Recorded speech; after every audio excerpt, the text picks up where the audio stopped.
audio. Hello, hello. All right, that should work for me now. And then, thanks, bud. Just fixing now. And then desktop audio needs to be the same. All right, that should work for me now. There we go. And then, okay. Talk to me, okay? But just fixing. Here. Yep, cool. All right, we should be able to hear and then both desktop audio, and All it's right, actually coming through my headphones from the stream, so that's good. All right, well, that's the fun part of coming in early. You get to see a little bit of setup, which is exciting. You know, peel back the curtain, have a look behind. Not only just hang out with us and get us ready, but make sure that everything's working. How good is that? Perfect. Yeah, absolutely.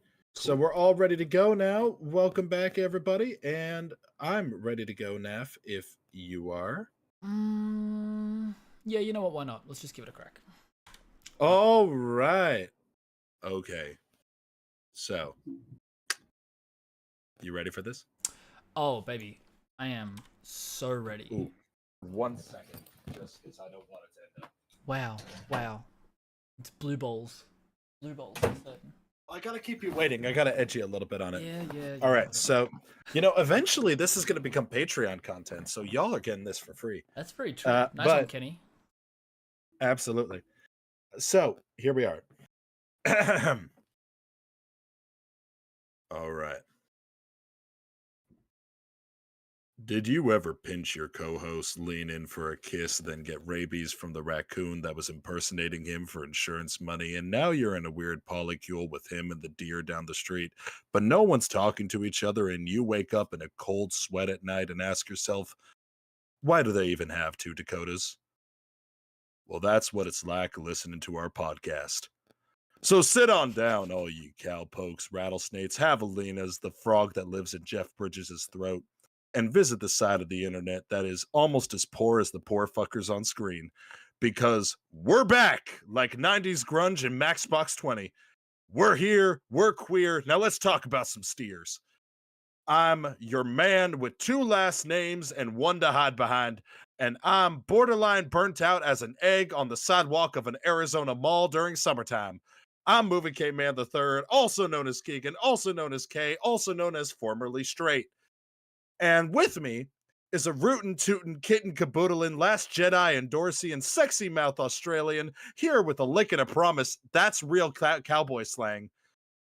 Giving all but the 9 with a bear sign. It's On Second Thought, aka Naf, aka Naf and Naffy Names, aka my best friend. Hey Naf, how you doing? It's been a little bit. Whoa, that was intense. Right? How do you feel coming out of that place? You went somewhere. I've been waiting on this one for a couple of weeks now. I think you've been playing that one for 3 months, babe. Like, I know. Holy shit! I had the idea of trying to go for the Ford F-150 in the beginning, and I was like, "Oh, well, we're gonna ride this all the way home." Well, hey, tell you what, like, keep them coming. It's good shit. You keep it up, you might get spanked by my wet spaghetti noodle. Just here it is. Sounds good. That's how it feels. That's a promise. Ford F-150. Well. Wow. So tell me, how's it been? I know, yeah, I'm going to give you a little bit to process that. It's been quiet. I mean, obviously the big news is we've been on a hiatus in solidarity with the strikes with SAG-AFTRA and the Writers Guild. That has now been finalized. There's still some conversations happening at the moment. But yeah, since those strikes have been lifted, we now are able to do some free promotion for movies once again, which is great, because that's technically what we're doing here. So it's been a quiet 3 months in terms of creating content and talking and doing what we love.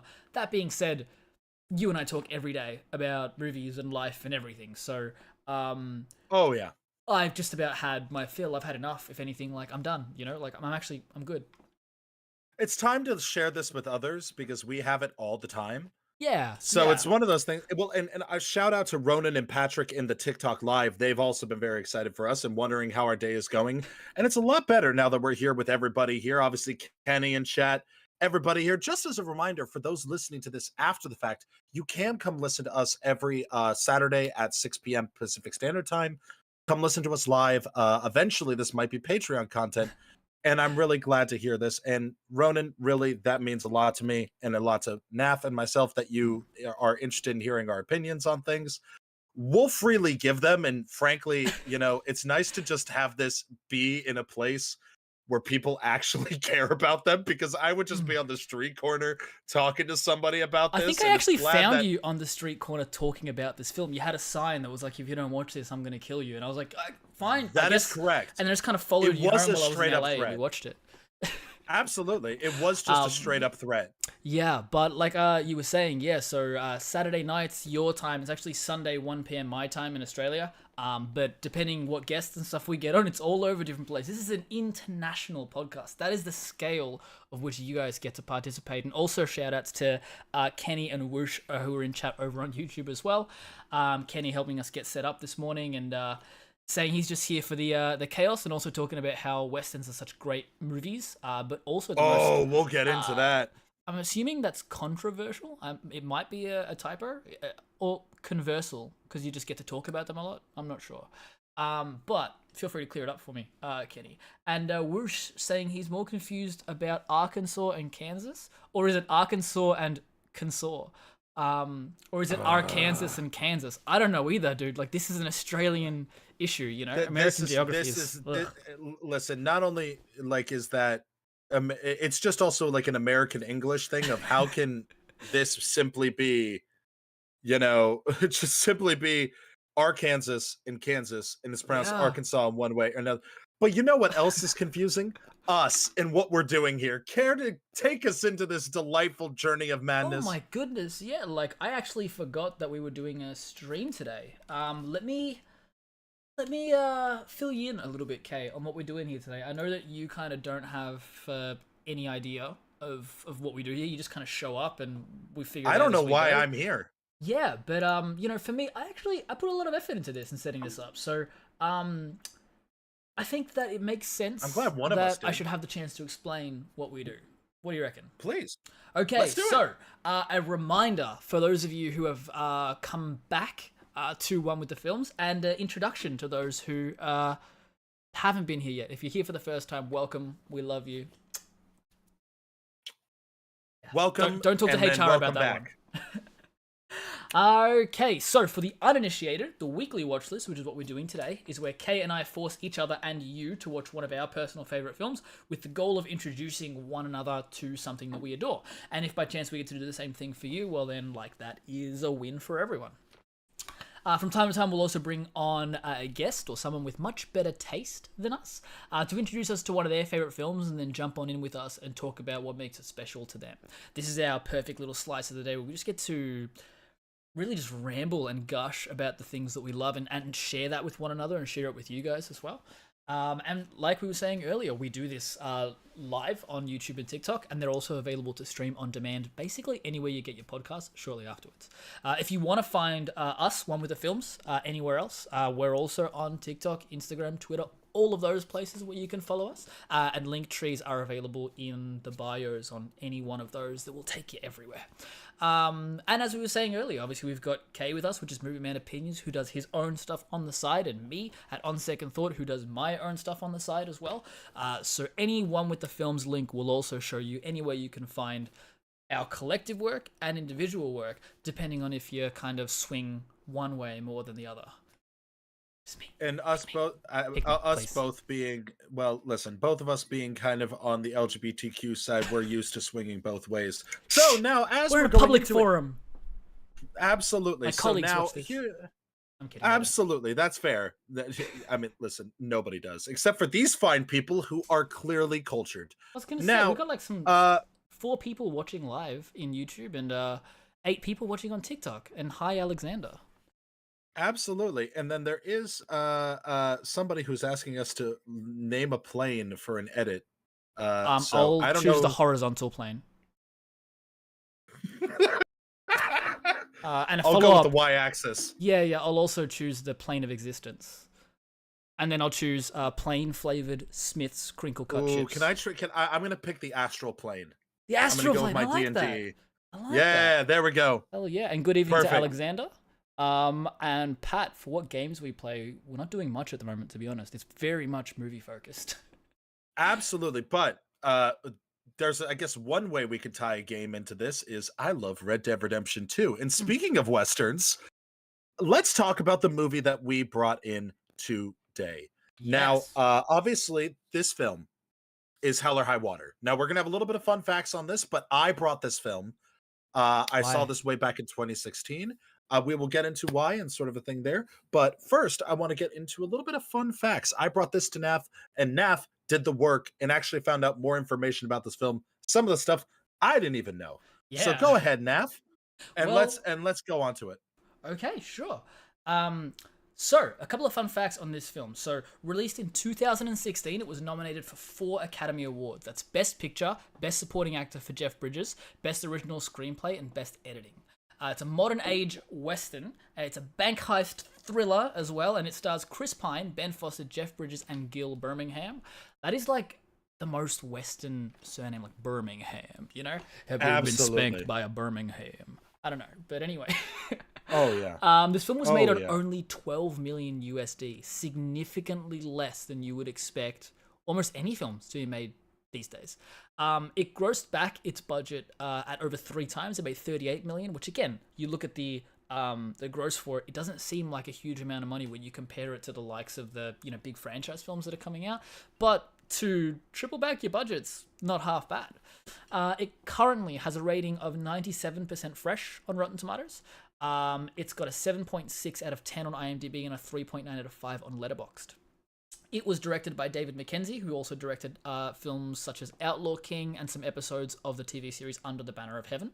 And it was written by Taylor Sheridan, who made his name first as an actor in series like Star Trek Enterprise, a bunch of CSIs, Veronica Mars, Sons of Anarchy, and then went on to write this film along with both Sicario films and Wind River, while also creating and writing for multiple award-winning and successful shows such as Yellowstone, which I think finished this year, Tulsa King, Yes. 1883, 1923, he's got a thing for years, and The Mayor of Kingstown.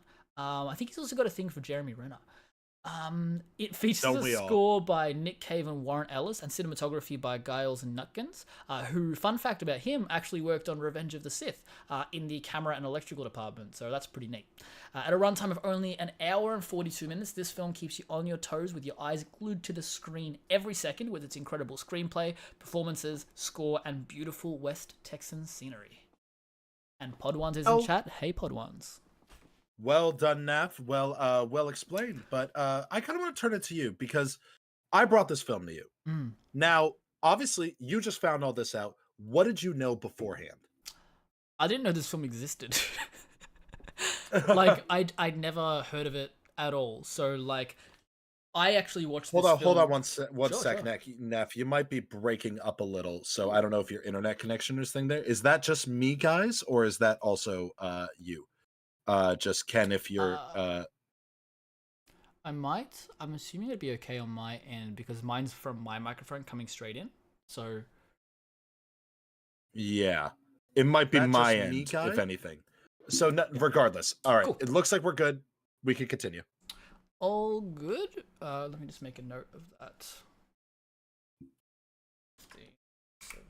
Okay, so I knew nothing about this film going in. I've actually seen it twice now. I watched it this week in preparation for this, but I watched it for the first time when I was in LA with you, because generally what you do when you plan an overseas trip is you go and then you stay in a house and you watch movies. That's how that goes, you know. And we did a bunch of that, which was great. And this is one of the films that we got to watch together, along with a bunch of others. But Oh yeah, I had no prior knowledge on this film going into it. It was completely fresh to me. I hadn't seen a trailer. I didn't know who was in it. For a bit, I didn't even recognize Jeff Bridges. I was like, is that him? He kind of looks weird. But yeah, I went to this entirely blind, which oh yeah. is definitely the way to do it. Yes, I could not agree with you more. When this movie came out for me, I was just in my first year of college, and I was in Arizona, so the kind of Southwest was very much in my mind. And I had heard a little bit about this film. You know, there was a little bit of buzz going around about it.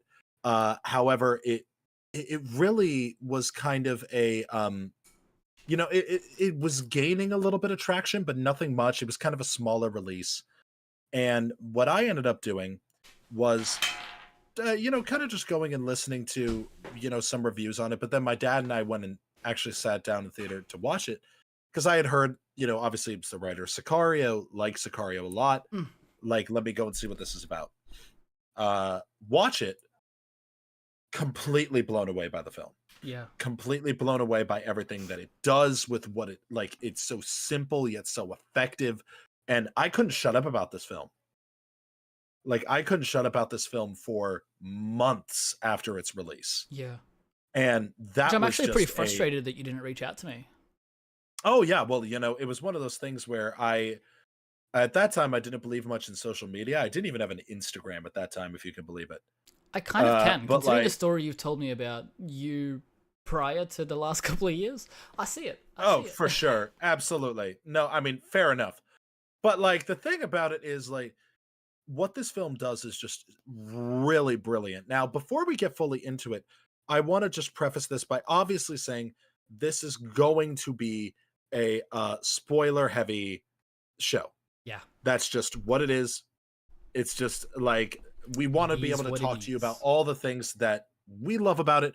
Hopefully it doesn't necessarily affect your viewing or your enjoyment of the film. I would highly recommend watching the film, coming back, and then listening to this. But if you're a spoiler person and maybe this makes you want to watch it more, hell yeah, let's do it. Yeah, but I think that a lot of like we said, it's we're not going to be careful about what we talk about. We'll talk spoilers as they come up, but we're also not going to sit and do a full play-by-play of the film.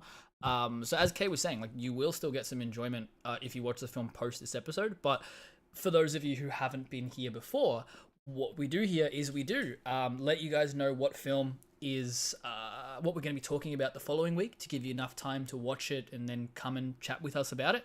So we actually announced this film on our Instagram earlier this week.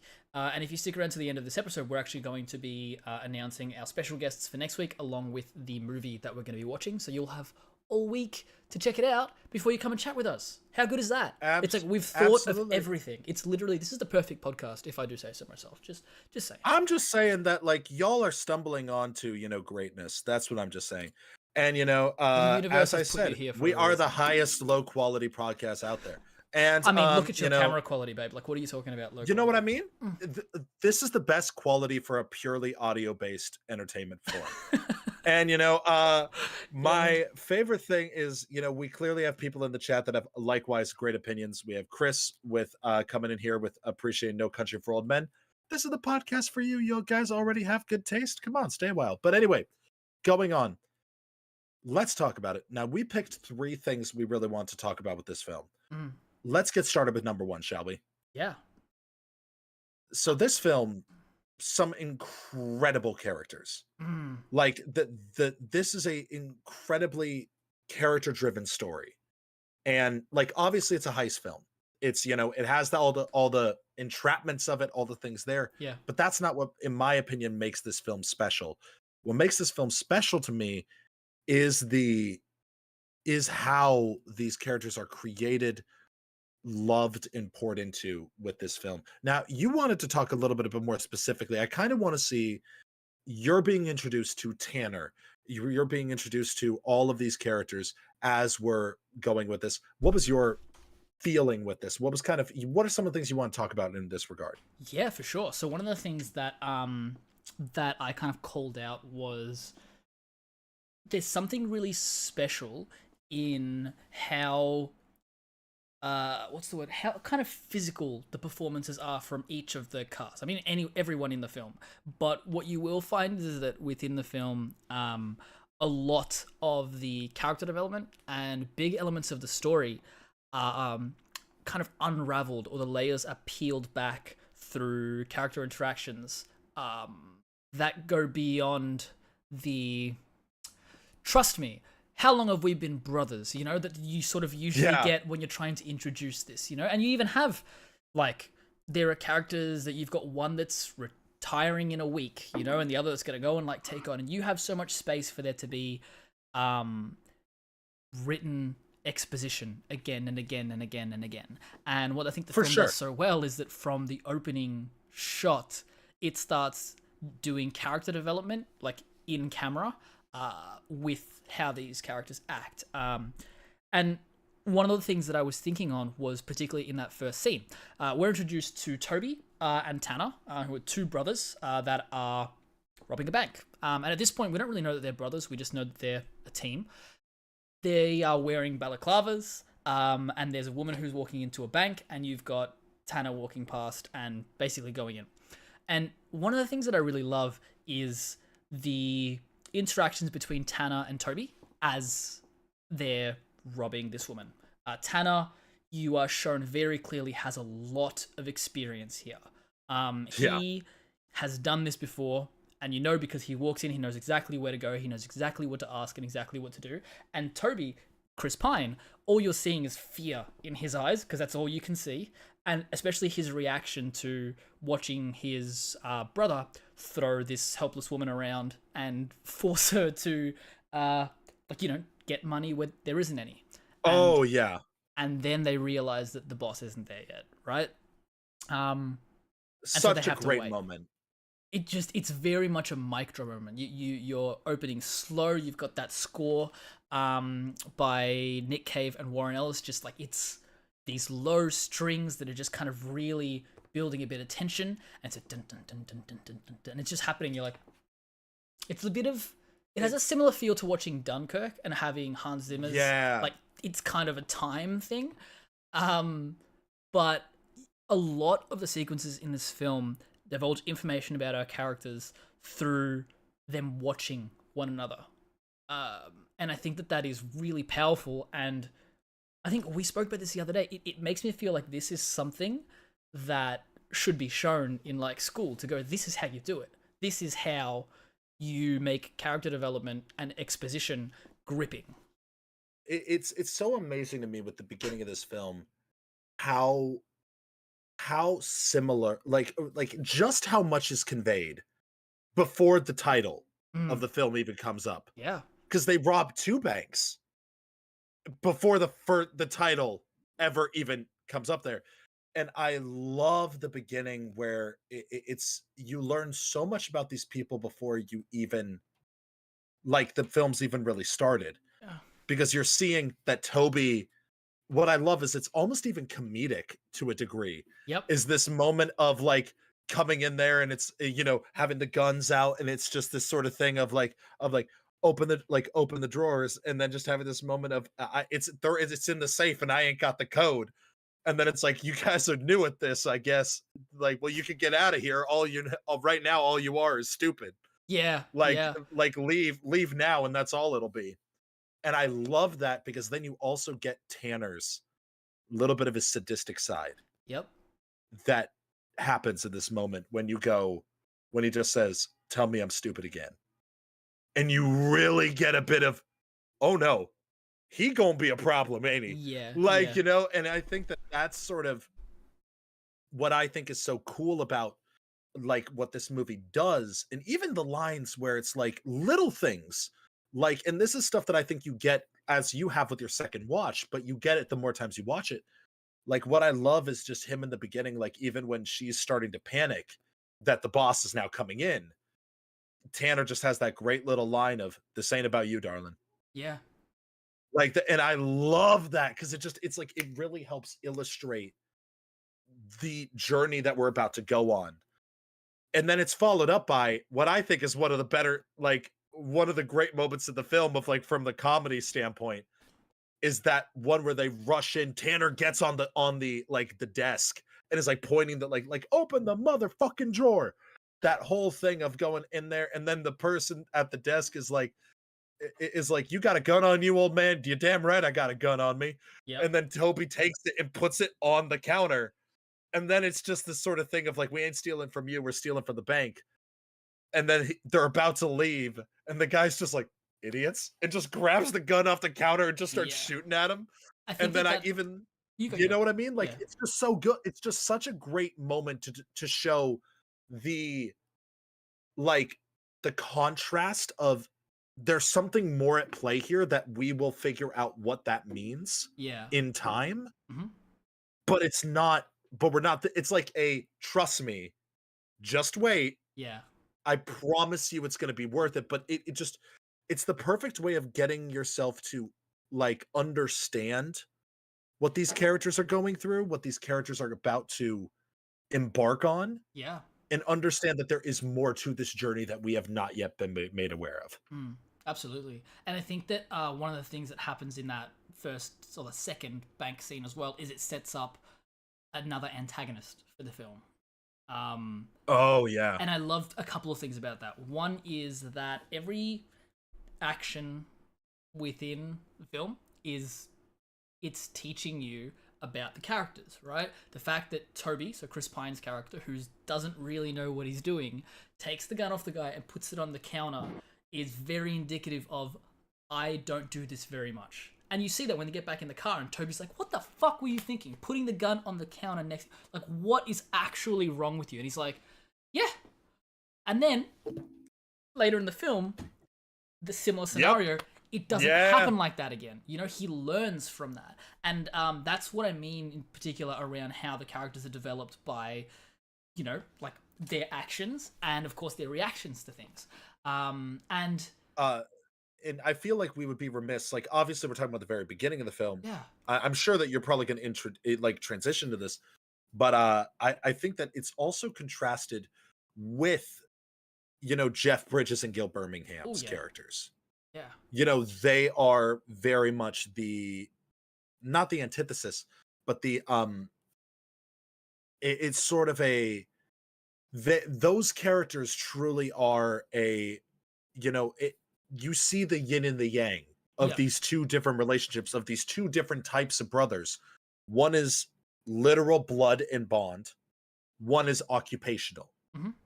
And, you know, but there's still brotherhood of these two people. Well, I think that there's something really interesting to talk about there as well, because when we look at the characters of, let me grab their names here as well. Ranger Marcus Hamilton and Alberto Parker. Alberto. You have a similar scenario here, right? Because we have Toby and Tanner, and Toby is constantly looking at Tanner and going, why are you doing things the way that you're doing it? I'm so frustrated at you. Follow my plan. Stop. You're an idiot, right? And then you have Alberto, who's doing the same thing with Ranger Hamilton in kind of, bro, like, can you just stop and let's just do the thing, you know? Because, like, just, the difference being Ranger Hamilton is coming from having, you know, a wealth of experience, but also because he's on the good side, I suppose, I know very well what's going to happen here. And his plan kind of like shows how that wealth of knowledge kind of gets him there. You know, that's my intuition. That's what he said. What do you say? A white man's intuition, I think. What? And then followed up by one of the best lines in the film, which is, even a blind pig finds a truffle. Beautiful. Like, which I was like, well done. But going to that, like, some of the scenes I feel like, because here's the thing about this film that I think is brilliant, is the first act is interesting. Like, it sets up a cool, like, what also happens with this film is, I love when a heist film is believable. Like, when you're like, you hear the heist plan and you actually go, that's actually really smart. Yeah. That's actually like realistically, that actually makes sense. Like, and feels like stuff that would be like someone could just simply figure out. Yeah. It's like you watch something like Oceans and you go, fuck you, you got me. I'm so frustrated at you, but at the same time you go, like, it's too good. It's too perfect. Like, watching a plan fall apart and then have to readjust it really keeps the tension. And I feel like this plan is so simple, and it's so simple for the audience to understand. Oh yeah. But it's also proving like a lot about these characters, where Toby knows that, again, some great lines that we'll get to, like, Toby knows that if you're going to do this, there has to be a very specific way you got to do it. Yep. to ultimately get away with it at the end. Mhm. But going back to the reactions, what's so interesting about Tanner as a character, Tanner always resonated with me as like, I think he's a very fascinating character, and I think an underrated character in this film. I was really personally hoping Ben Foster was going to get an Oscar nomination for his part. Mm. Um, but I felt it was very subtle that maybe it wouldn't happen, and that was how it turned out. But what I love about Ben Foster in this role is he knows the score. You're talking about like kind of your reaction. His reactions are never from a standpoint of, oh, we're going to get away with this. His Yeah. reaction, he knows that probably this is going to end badly. I actually noted one of the lines there. Yeah, if you would like to, please. Yeah, it's him saying, "I'd never met anybody who got away with anything ever," and then it's "So why'd you agree to do it? Because you asked, little brother." Like, I'm about to cry. That like it also tells you everything you need to know because obviously we also learn. Again, this film is so effective. Like as you said, the screenplay is just so lean, mean, and like everything. Every line has a purpose, even if it's a joke. It has a purpose of lighthearted humor before we get into a really dramatic Yeah. moment. actually, Kind of I think one go thing ahead. I was gonna say one thing that I'm just realizing now that I think kind of helps is the setting and the characters. Like a lot of the people who are talking in the film are like old angry men, and it kind of like amplifies the effect of keeping the words just short and sweet. Like even, you got a gun on you. This old man's not like scared. He's literally just like, yeah, Yeah. like of course I do. It's Texas. It's an And- open carry and- state. Like, And then the minute that they leave, this man, like the minute they leave, this guy's like, "Fuck it, I'm gonna go," and just starts. Yeah. And then I just started blasting, like just sort of. lucky I had my pieces. Get to Gunter's guns. That's my Danny DeVito impression. Oh, for sure. But like the thing about it that I love about what this film does, and I feel like this is going to go into our second point, and we're going to kind of Yeah, let's tie move along. in because I think that the second point that I think you and I want to talk about is the themes of this film. And one of the things that the script does so well is talking about Texas as a character, and not only a character, but an antagonist. Mm. Like, because Texas is a character in the story. Fun fact, not shot in Texas. That is Really? what's really shot in New Mexico. Okay, cool. Which was very funny because I remember being in a film class or something, and somebody was talking about how this was one of the most realistic depictions of like Texas and things there, and then somebody from Texas was like, "This is clearly New Mexico," That's and fantastic. like and Oh my but god, coming I from love that. and coming from the Southwest, if you do know, not all deserts are the same. Texas is very different from New Mexico as well as Arizona, which is where I have lived for a while. Shout out to the mug I have of Rock Springs Village Pie Shop. If you're in Arizona, go there. It's beautiful. You'll have to take me there next But year.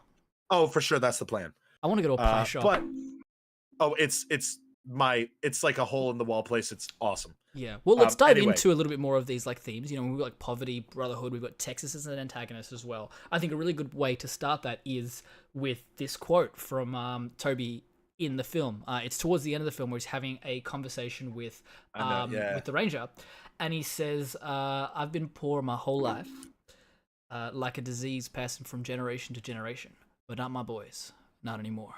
And it just I took a photo of that scene as he's staring at Jeff Bridges, and I put it on my Instagram story, and I was like, it's actually unfair how pretty Chris Pine is.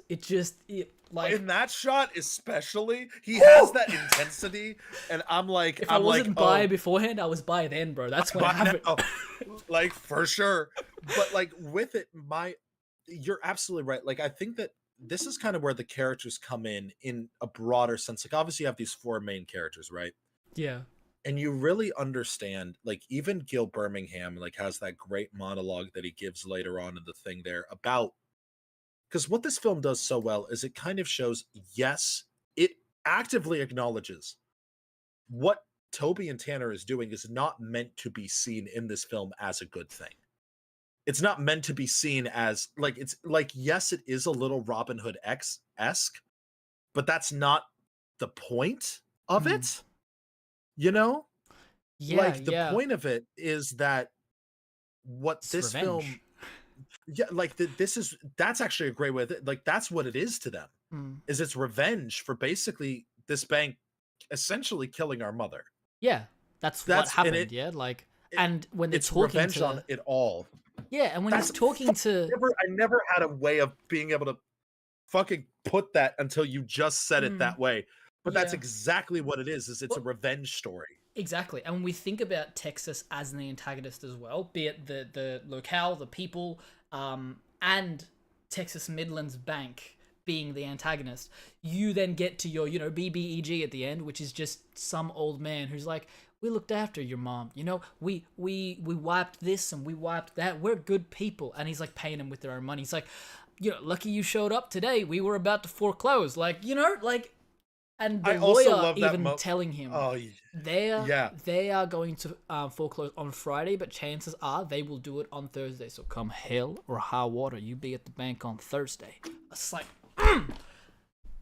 that's the name of the movie.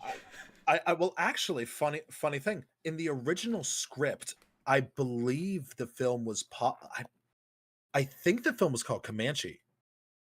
Like the film was actually supposed to be like, and it had something to do with the Comanche stuff, like either Lords of the Plains or Enemies Forever, something like that. That's it though. Like, if it was called that, I feel like it actually would have been easier to pick up on the revenge tale, right? Because that conversation that Toby has with the Native American in the what's it called, casino. Yeah, Tanner had it. Sorry, yeah, the Tanner had it. Two T names. Yeah. Where he's like, do you know what Comanche means? Enemies forever. He's like, then I'm Comanche. I was like, and then they kind of look at each other, and I'm like, are they gonna fight? And it's just kind of like, there's a mutual respect there. There is a respect there. He's like, I'm not you by blood, but I'm you by by what that means. Yeah, like exactly. like in spirit. Which yes, that's it. Like, because the thing about it is that that scene so always good. what I talk about when I talk about this film, and even upon my rewatch with this film, the thing about it is the first act is interesting. It gets you on board. It's the second act that really makes this film sing. Like at least it starts to be like, oh, there's more here. That like this film isn't just a heist film. Yeah. This film is saying a lot. Like the way that the film deals with even the concept of poverty, right? Like some of my favorite images or moments are even just in the simple cinematography and direction of the film. What it will do is, you'll just out, because I feel like a lot of films like this in a less trusting hands, like this is where David Mackenzie has all my praise in the world, and as well as the editing. Because the thing is, in a lesser skilled filmmaker's hands, I feel like they would have really harped on foreclosure signs, going out of business. But what I love about this film is they almost edit it where you barely see it. Like it's either right at the end of the shot or just at the beginning, you're just passing this road sign of a foreclosure sign. It's almost like it's telling you this is just normal here. This doesn't just happen to us. Every person here in this state, which is our antagonist, is being fucked by this bank. That's how normal it is.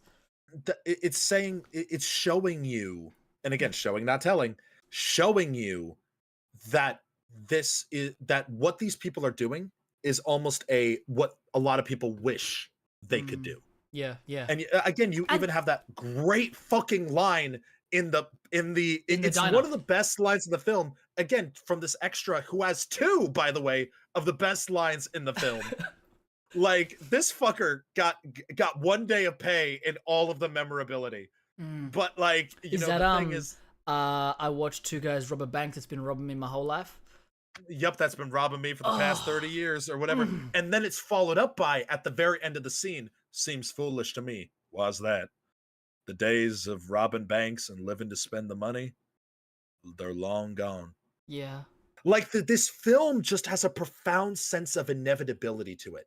This Yeah. film just has like it feels like the what we end with, while it's still surprising and has everything, it feels inevitable, but also you want, like, you're rooting almost for both sides. Mm. You're rooting for them to get caught, but also to get away with it.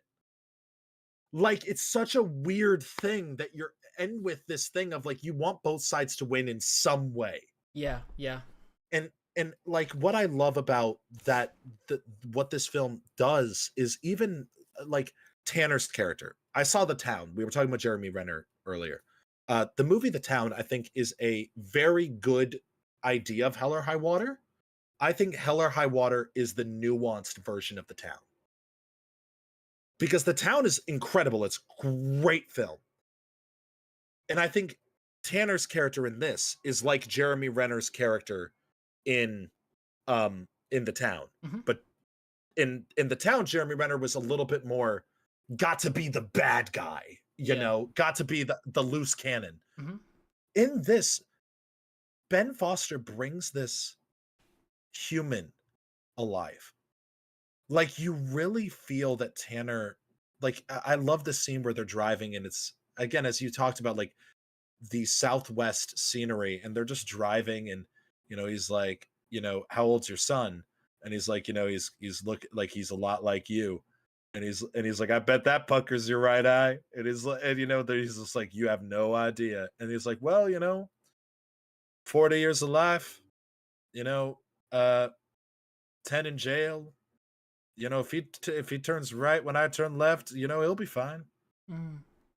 Like, it's just, you feel that these people, you feel that he is ultimately a good brother. Like, he is Yeah. an innately flawed character, and we also get hints at the fact that their dad was abusive and Tanner shot him.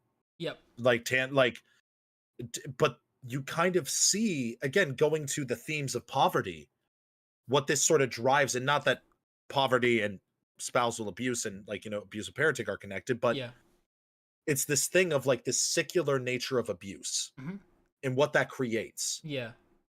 And going to the revenge, Tanner is mad at the world. That's why he identifies with the Comanche vibe. Yeah. That's why he identifies the world is fucking shit on him. Yeah. Exactly. Like it And has. that's what drove him to. Yeah. Like it. He feels very strongly that he has had something taken from him.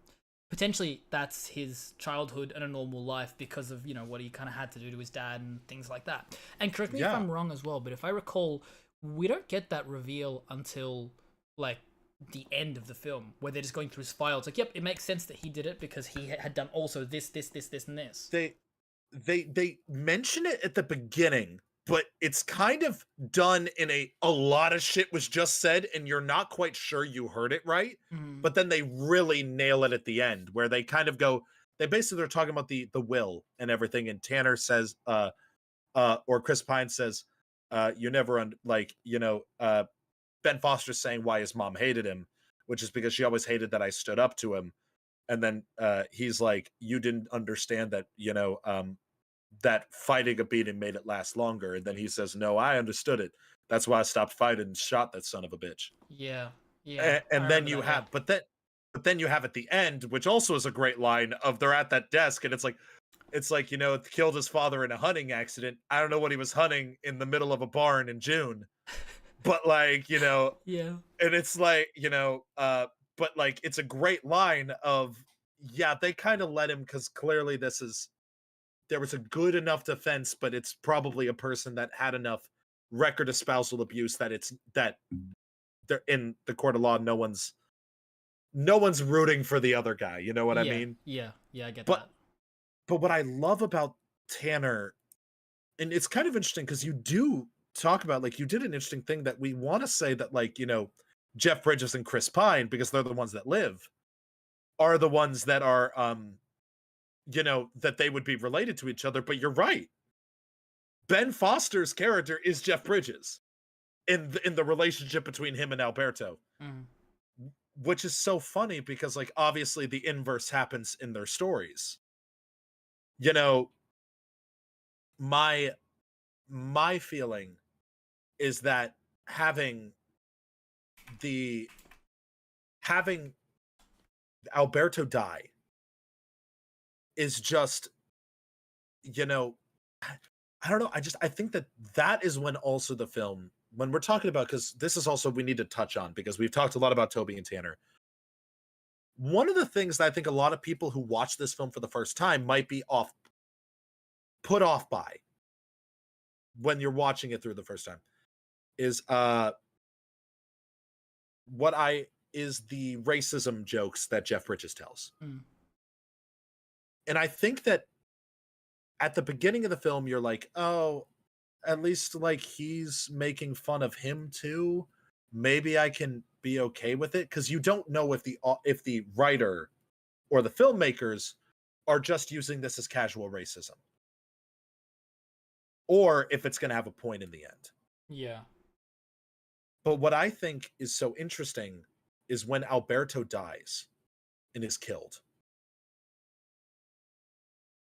I find it so powerful because the last stuff that the very last thing that Jeff Bridges says is a racist Native American joke. And that's the last thing he ever heard.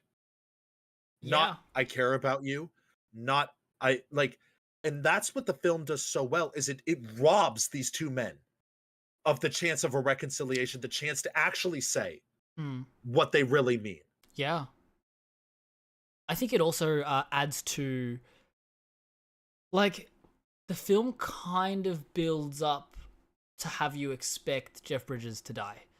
From the I've seen you shooting, like, to when he's talking about I'm going to be retired in a week. So many like Chekhov's guns. I'm going to be retired in a week, and the last thing that I'm dealing with is a multi-bank heist. Like, this guy is going to die, you know? And that's how these movies always go. He believes it, you know? And he actually says to Alberto as well, you can't say Alberto without saying Alberto. You can't not say it like Jeff Bridges. Alberto. I need that frog in my throat. Alberto. Yeah.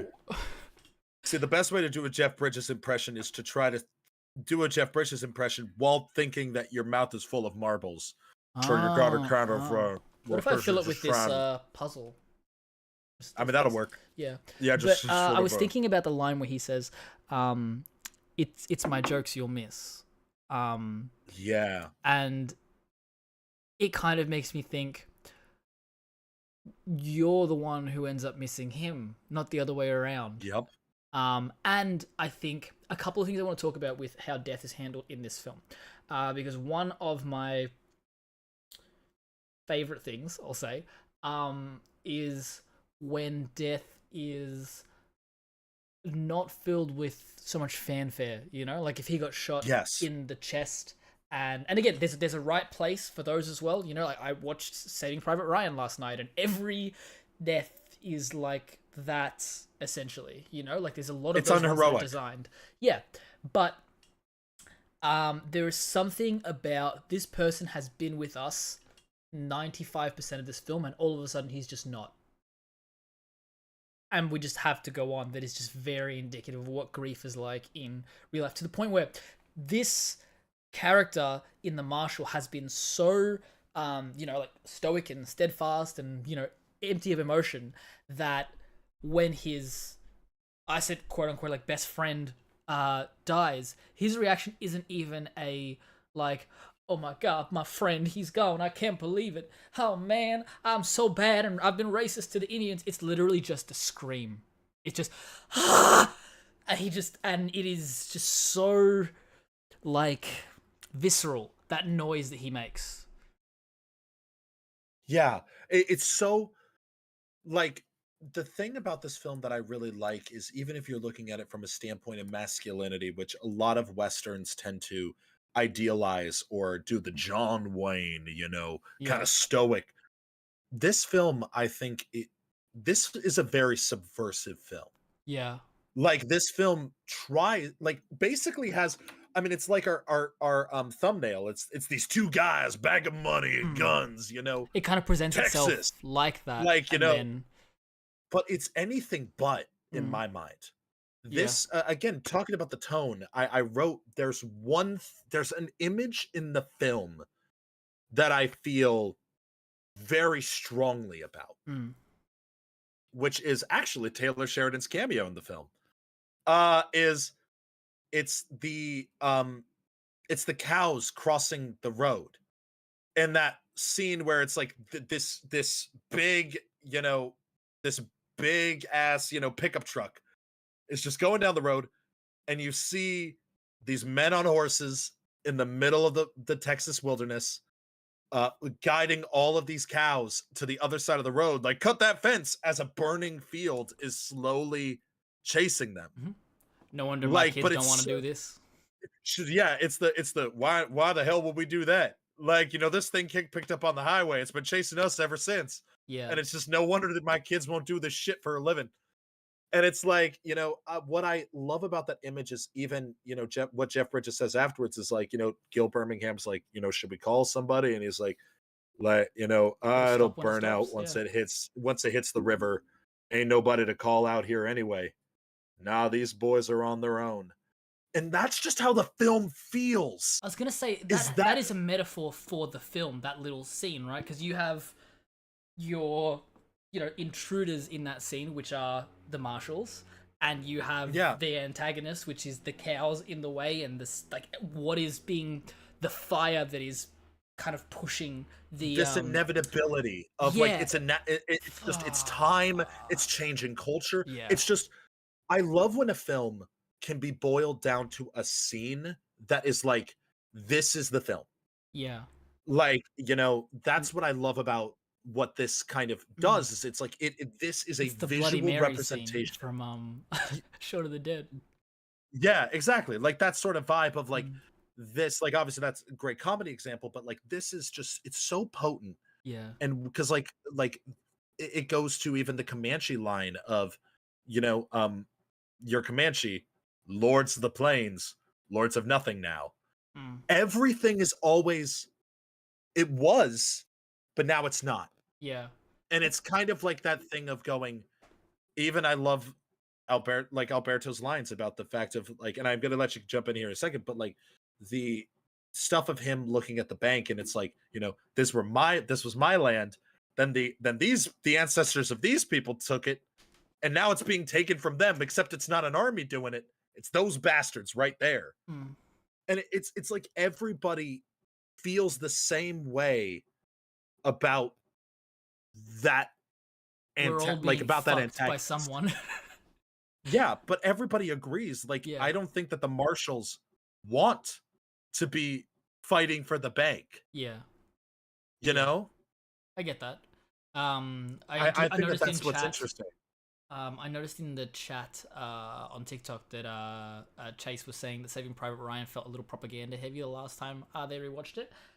And definitely tune in when we do our Saving Private Ryan episode, because I have thoughts on that as well. We both have we've talked about that, and I think that we have thoughts. So you'll want to tune in for that one.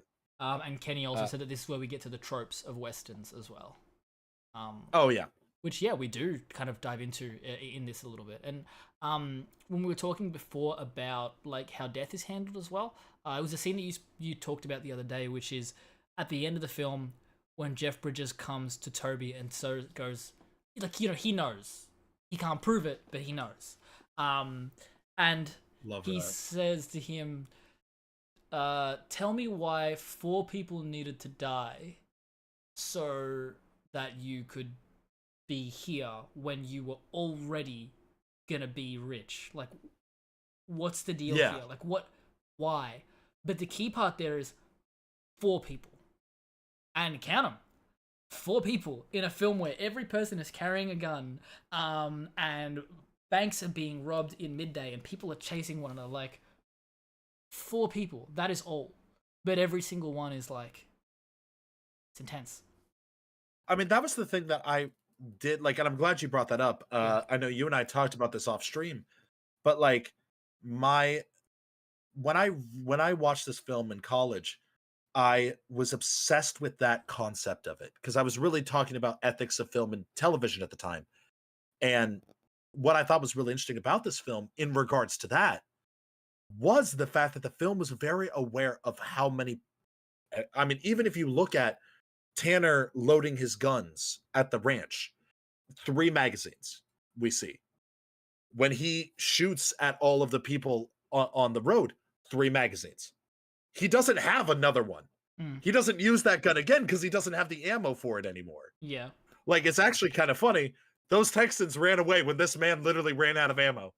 Like, but what I love about this film is, and even to the point of that idea of, like, people being armed. Mm. What this film does a great job of at the beginning is setting up, yeah, even almost to that was an odd line and doesn't resonate weird is when that guy is like, but also we've watched too many TikToks of weird Texans to know that this does happen. Yeah. Is this person that just goes, trouble don't want to meet me. Find itself, it'll find itself on the wrong end of a short rope. Yeah. And then he's like, and then That'll cause I trouble love for Jeff no one but Bridges you. going, exactly, it'll simplify everything for everyone but you. And then he's like, maybe you can find the tree, and then just drives off to go and probably Yeah. kill someone. Like, there is one scene I want to talk about as well, and then I think we'll dive into a little bit more of like the third act and like the ending. Where as I well, 'cause think there's all of the shit that we've talked about, I think culminates in that moment. Absolutely. But there's one scene I want to talk about because it's the scene that kind of stands out the most to me in the film, and it is when they get to the gas station, and Toby gets out to go and get a drink. He's like, "Get me a Dr. Pepper." That's the first part. He gets out, and the kid pulls up, and he's like, "Old man, like, what are you doing?" And then pulls the gun out. In the most horrible car. Oh yeah, they're playing ever. loud music. It's like it actually is like a thorn in the side of the film of everything it's set up that's quite natural colored. That you just have this. It's a neon thing, green like, Camaro. Yeah. It's, And it's literally like it's so contrast to everything the film is showing. And the way he looks at Tanner and goes, like pulls the gun out and he's like, like, you're not so tough, not are you? so tough now, are you, bitch? Yeah. And then Tanner going, you'd think there was 10 of me. I love that line so much. And then when he gets out, and the timing is so perfect with Toby, Chris Pine's character, coming in and just hitting him, and it doesn't cut. It doesn't pull. It looks like Chris Pine actually killed this kid with his bare hands. And the follow-up, which is him without a second thought, finishing off with one guy and then walking off to the other side of the car. And the other guy, he had it coming. Like, it's so good. And I think that it also shows a couple of things. One is that Chris Pine's character throughout this whole film has been shown to us that he's less experienced in what we're doing here, but he's not incapable. What that scene does is it shows his capability. And I think that it's handled perfectly. I love that scene. And then when they drive off, again, no follow-up, no rigmarole, like no fluff. It's just, we're just there, They drive off and he gives him the drink. And he's like, I wanted a Dr. Pepper. He's like, it's all they had. And they just go. And I love it. It's my favorite scene in the film. I mean, alongside What Don't You Want? Oh, okay, we got to get to that too. But like from a standpoint of the film, there are like so many of these scenes stand out, but there are to me those iconic scenes, and it is the three. It is the What Don't You Want? It's the gas station, and it's the very end. Yeah, it's like, to me, it's those, and then I think you could argue the Comanche scene is probably the other one. I was thinking, on that, I want to drop back to your point as well, because I was thinking this just when you mentioned it before, where they talk about Lord of the Plains, Lord of Nothing.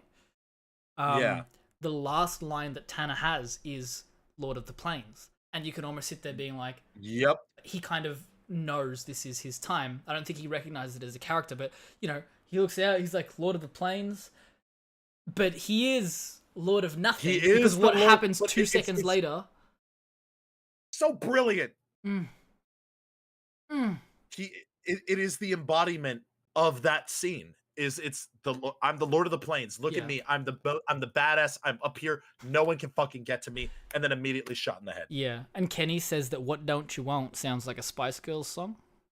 You have no idea, because now I'm imagining that waitress as a Spice Girl, and Dude, I think ew. that's hilarious. I mean, and listen, it's not great. But It's that's like just when they what leave, happens. it's like, I hope they don't come across what's her name, like Margaret or something like that. Yeah. Like she'll stop them. As long as they don't have to Yeah, deal with her. I love that fucking scene of just. But we'll get to that. But back to the gas station. The gas station, I feel, as you said, it tells us a lot about Toby. Mainly because with Toby, he really has been this almost pulling Tanner back. Yeah. Or at least that's the impression we get. Yep. Right? Yep. That if Like- he weren't here, he would be unleashed. He's a dog on a leash. Which, when we see this scene, it almost feels like, to a degree, Tanner is more controlled than Toby in that regard. Mm-hmm. Because Tanner's like, Makes you wonder, huh? What would have happened Yeah, if like- Toby was the one to do it to Dad? oh yeah, like, I mean, my favorite like moment is, I mean, it's even Tanner just going like, with all this conflict. Because what I love about that scene is because you also got to think of it from the other guy in the car's perspective of Yeah. hearing, because the other guy's just beaten to practically death on the ground, full like Batman curb stomp. And Beautiful. my feeling is that, Mm. you hear this guy's just sitting in the car and he's just like, boy, you'd think there were 10 of me. And then this guy gets out and does it, and then you watch his brother absolutely fucking annihilate your friend. And does nothing. And then come over, you're like doing this thing there, and then all of a sudden you just hear Tanner just going like just laughing. Yeah. He's just like basically like, look at you, and then he starts laughing. Oh, and you remembered the gun too, and he Yeah. chucks the gun, and he's like, you're getting old hat at this. and then Chris Pine gets in the car, and then Chris Pine just goes, that bastard would have killed you, and then Tanner just goes, oh, not the way it would have gone, little brother. Yeah. And then he just says the line out to the friend, and he just goes, 10 of me. I told you. And then just kind of like, and he just drives off, and then just as casually as possible, you trying to make me mad? This is Mr. Pibb. Only assholes drink Mr. Pibb. And then Chris Pine just goes, drink up. And it's just perfect. Like the and it shows off the squabbles of brothers, but it also does have a few tender moments, which, for time's sake, we can't dive into like crazy, but like to rattle them off quickly, you've got them singing in the car, and then the sunset scene before the final day, that just, and also has, again, more, this film is endlessly quotable in the, I need you sober. Who the hell gets drunk off beer? Not only that, I was thinking of also when they're at the casino, and it's like, it's a very intense scene. And then it leads to one of the funniest lines of the film to me that I've used in my daily life. Of basically, like, the whole thing is like, basically Tanner recognizes that this girl is trying to get Toby's chips in more ways than one. And which, same.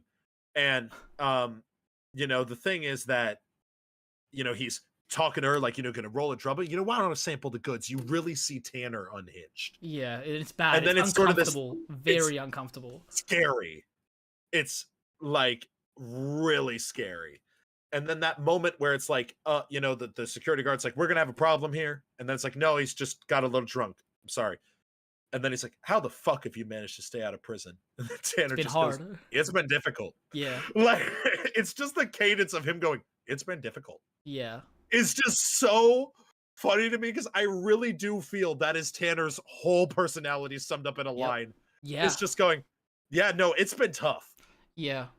Yeah, it makes a lot of sense. That too, like when you see those parts of him that are a bit more like unhinged, and even to how they, prep for the final day when Toby comes over and sees Tanner with the, assault rifle, and he's like, "What the hell?" And he's like, "Just in case." He knew. Tanner's known since minute one of this film what now he didn't probably know how it would go down. Yeah. But he knew that he's like, my Toby won't admit it, but I am here to die for him. Yeah. Yeah. It's kind of the similar thing of Jeff Bridges and him. They're both characters that know they're going to die, Mm. except one doesn't. Yeah. Yeah. And it kind of brings us in towards like, was there more aspects of like the third act you wanted to talk about, or can we dive into like kind of the ending just a little bit before we kind of look to wrap up? Well, yeah. So I would say that the third act, obviously, you have this awesome scene, which I never thought would kind of like. It's something that when you think of it, it feels like it's almost the antithesis of drama, but the way that it's done is like this is logically something there, which is you think robbing a bank, the bank robbers have all the power, right? You're thinking like the stereotypical I'm writing a scene in a movie. I'm not going to write the bank, like I'm not going to write this as drama for the bank robbers, like the tension of that. But what Sheridan understands is that concept of no, actually, this is incredibly dangerous when you have people that are like concealed carry permits. Yep. You have the things there where it's like you have security guards, and then they go into the bank and it's fucking packed, booked. Yeah. And like it's just it that gives you a moment sense of dread because the whole way up to there, they've shown you that it's open carry, that people have guns, it's everywhere. And the second that they get in there, you're like, oh no. Exactly. Oh no. And then they start showing you, text message. This guy has a gun. The security guard is over there. Yep. The text message. Yep. All this stuff.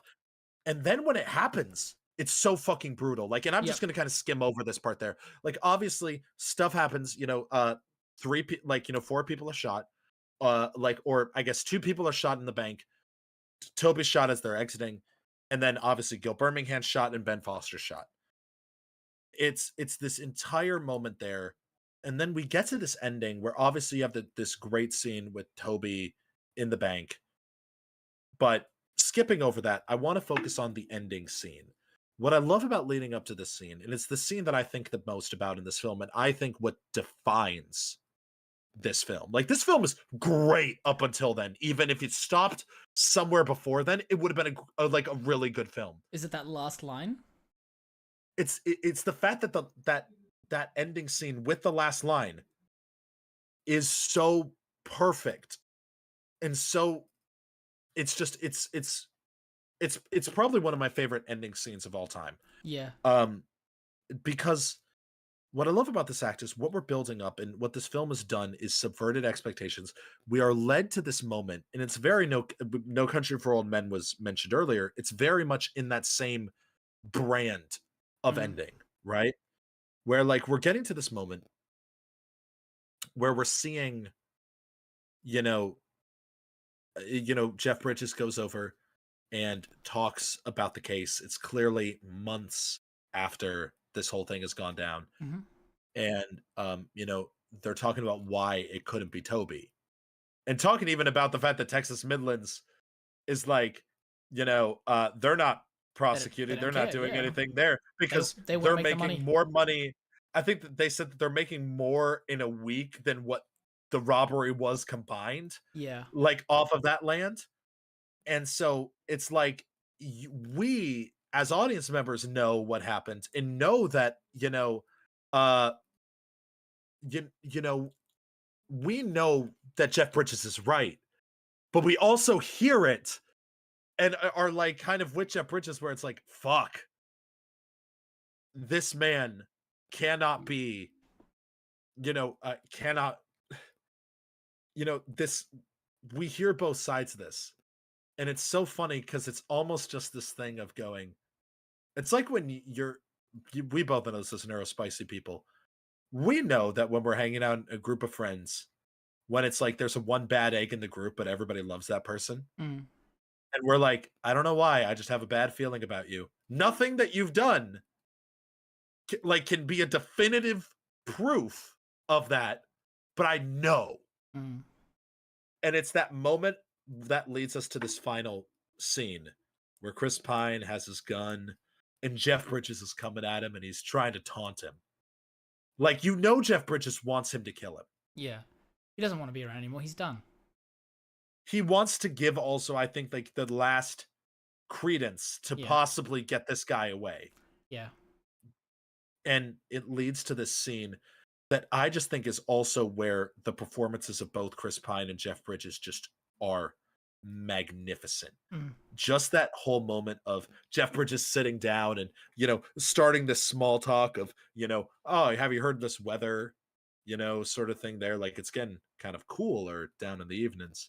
Then he's just sitting there with the beer and he just goes like, how'd you do it? Yeah. Oh, never mind. I'll figure out that in time. Why? Why did you do it? Yeah, he's And looking it's like, around. He's that's like, the "What's the draw? Why would you?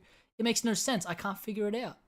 And it's just in the way that most films would do a gunfight at the end. They're doing that, Verbally, but with words. Yeah. Exactly. and I love that. And so I want to know because you and I were watching this film, but then I had to go to work when you Yeah. saw this scene for the Yeah. first time. Yeah, So I want you to kind of run me through kind of like what your experience is with this third act, because I've sat around with it for so long. I want to know what your feelings are. Well, there's a few things, right? One is that again, I think in the hands of a writer that trusted themselves less, there would have been scenes of, hey, here's the family moving into the house and all of this stuff. But one of the things that this film does so well is rather than show you things happening to then like reflect back on them later, it kind of, they're almost like plot twists in a sense. Like from like the why of it, you don't see a dead mum at the start of the film. Like it doesn't happen until they're back at the house, like halfway through the film. Like, he looks in and he's like, she laid in there for 3 months while it was happening, like it's those parts. And that happens at the end of the film too, where you get this plot twist of like, he's on his land, it's so good, like, and things weren't good with his wife and with his kids. Like they don't want a ranch or anything like that. They don't care. And so you kind of do think he just did it for nothing. He ended up on his own. And then they just pull up. And he's like, this isn't my house. This is theirs. I'm just working on the house for him. And you're like, huh. Yeah. But for me, it was the final part of that conversation where Chris Pine says to Jeff Bridges, I've got a little shack in town. You stop by. We'll finish this conversation.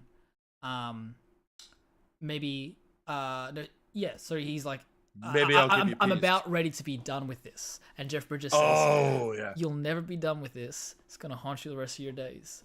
And then, but don't you worry. It's going to haunt me too. And then, it's that if you stop by, maybe I'll give you peace. Maybe I'll give it to you. And it's like, oh, dude, the way that you just know him so well, he's at his core a good person. He knows that he did what he needed to do, and he also hates himself for what he did. It's how you know both of them. Ultimately, it's also like, like Toby, that naivete that I think Tanner always knew that Toby doesn't know yet, is that you just never get rid of that feeling. Yeah, I guess like you never get rid of that stuff. And I think that guilt, but I love that Jeff Bridges says that whole moment of, because also I think that like what I also love is that Jeff Bridges in the scene leading up to it calls out Toby's bullshit, which is like, I didn't kill your partner. Yes, you did. Yeah. Like by setting this entire thing in motion. And, and like that whole thing where he's like, that's what you need to understand. Yeah. And I think, and Toby being like, that's not sort of what I want. Like, I've never killed anybody. And it's like, but you did. Like, you can tell yourself what you want. You did. Yeah, exactly. Like, it's your fault still. And I think that is, it kind of sort of finish that point up is a big aspect of the film, like it just is a lot of those demons, and your decisions are going to haunt you for the rest of your days. And I think it's really beautiful how that kind of wraps itself up. And I think that something that I was thinking about watching it this time is like, I see the appeal of Jeff Bridges and the best supporting actor role. Like I do see it. I feel a little disappointed that someone like Chris Pine wasn't considered for best actor, but I can also Yeah. see why, because generally those awards go to big performances, and Chris Pine is very small in this film, Yeah. if you know what I mean. Like, he's not Yeah, putting no, on a I big agree. thing. Even Tanner, who is like the wild brother, isn't doing heaps, you know? There's only moments that he goes up. But there's It's very something that subtle. Chris Pine does with his eyes and with his presence, the way he stands, the way he sits when he's talking to his kid, and he's just like a little more relaxed. He's like, "You're gonna be hearing some things about your uncle and me." And it's like, whatever I hear, I won't believe. Nope. You believe every last bit. I did those things. It's like, oh man, he just Because he has integrity, but Yeah. then what I love is you also So have these raw. moments where Chris Pine, with just his face, you can feel the way that he brings the same energy. It's the same stare. He'll look at his son, and yes, you have the Kushlav effect of like kind of whatever you cut to, the audience sort of imparts that emotion.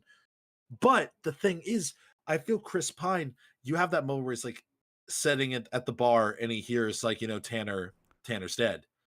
And you see that look on his face, and then you see him at the bank. And it's that moment of like, it's so we know what this guy has just done. So it's kind of just sitting there and going, this banker better say what he wants him to say Yeah. because this guy will fucking end his ass. Yeah, you're gonna do it right now. It takes a Like- bit of time to put together. I got all day. I got all day. And it's just I love that cut too, by the way, of just them standing at the printer Yep. and him going, well, it's a pleasure doing business with you. And he just walks away, doesn't shake the hand Y'all until he handle turns around and says, trusts. yeah, exactly. The final And- fuck but, like, you.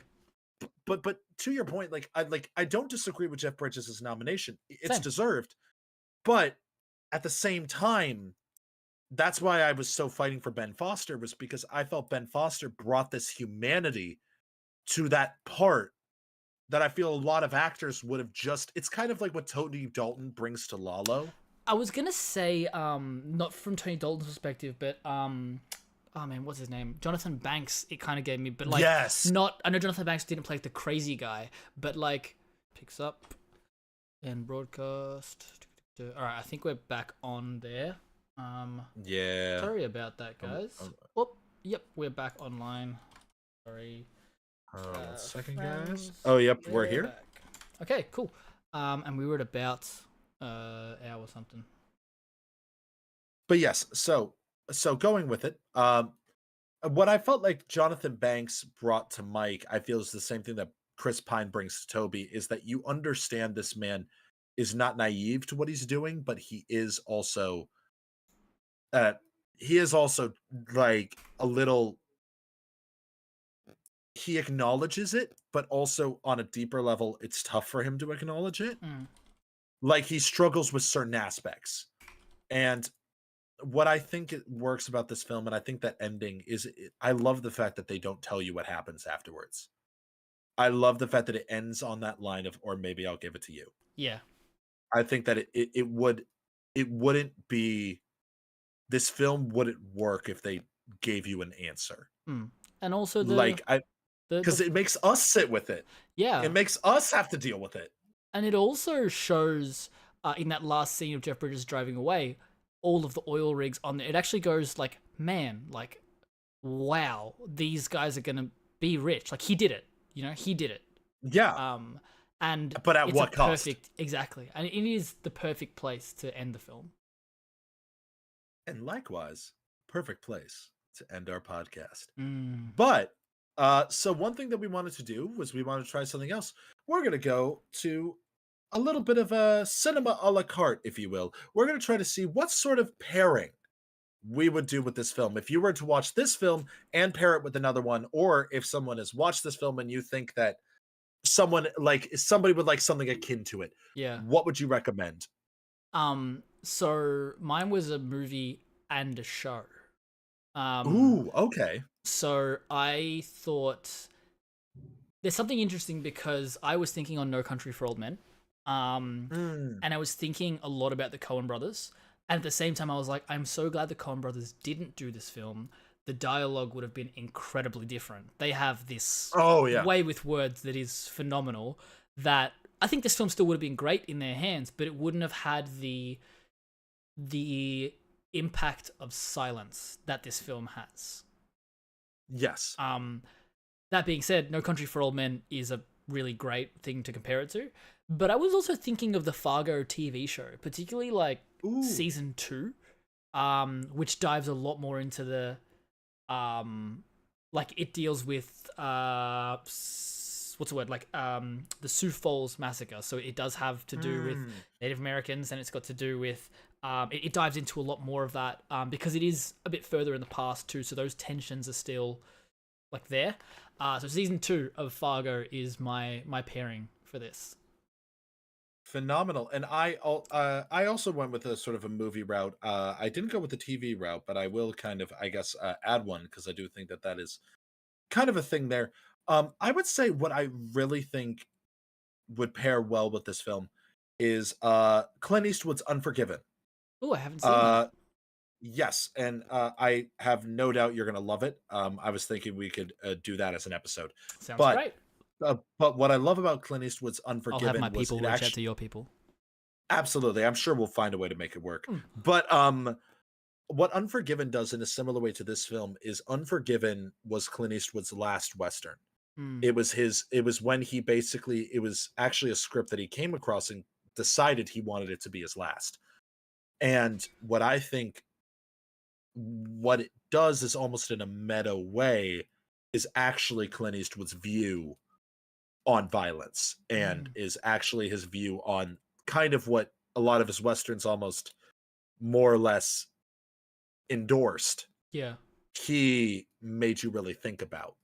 And it's a lot of talking, it's a lot of very interesting dialogue, and not just bang, shoot, kill him. It's actually a lot of it's very realistic and nuanced and interesting. I think that if you liked the sort of subversion of your typical tropes, you're really gonna love Unforgiven. But my feeling with a show that people might enjoy if you really like this, it's not so much on an action level, but I think if you're kind of talking about the general vibe of like a society created problem that had to lead to certain people having to do things that they otherwise wouldn't have had to, I would recommend Chernobyl. Oof. Yeah, I get that. Because I think Chernobyl takes a concept that is like, it takes an event, but then really makes you think about the people and sort of what their role in it, and ultimately this kind of larger than life compare like sort of this thematic comparison to like our own lives. Yeah, I can understand that. And you got Kenny in chat on YouTube also gave us a pairing for it as well. He said this film and Maverick, the one with Mel Gibson. So potentially another one for us to check out. I haven't seen that. I haven't seen it either. Check that out. Yeah, but on that, we are going to be back next week. We have a couple of guests coming on. I have chosen a film that I've been pushing Kay to watch for months now that he hasn't got around to yet. And so I have enlisted the support of two of my friends to force Kay to watch this film. Do you want to let the guys know who's coming on to the podcast next week, Kay? Absolutely.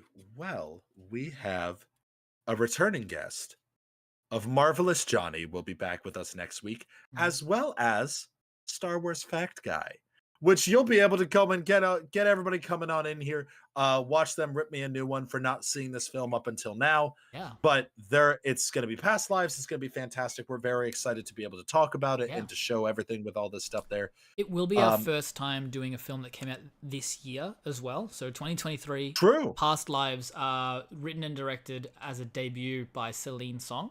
Definitely check that out this week, and then come and see us next week with Johnny and Tate as we break that amazing masterpiece down for you and for Kay, because he's a silly boy.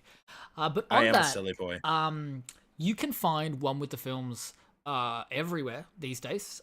We are all over Instagram and TikTok and Twitter, X.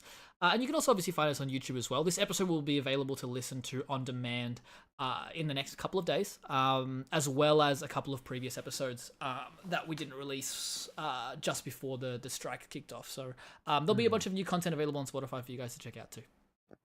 Absolutely. And going off of that, obviously, Naf, where can people find you online? Beautiful. Well, I'm at On Second Thought. Anywhere you find me, like we said, you can also find me through our One with the Films link tree. We've got just some information down the bottom there that'll take you to my link tree, where you can find me on Instagram, TikTok, Twitter, all of the spaces where people talk about things online. And I love talking about films myself.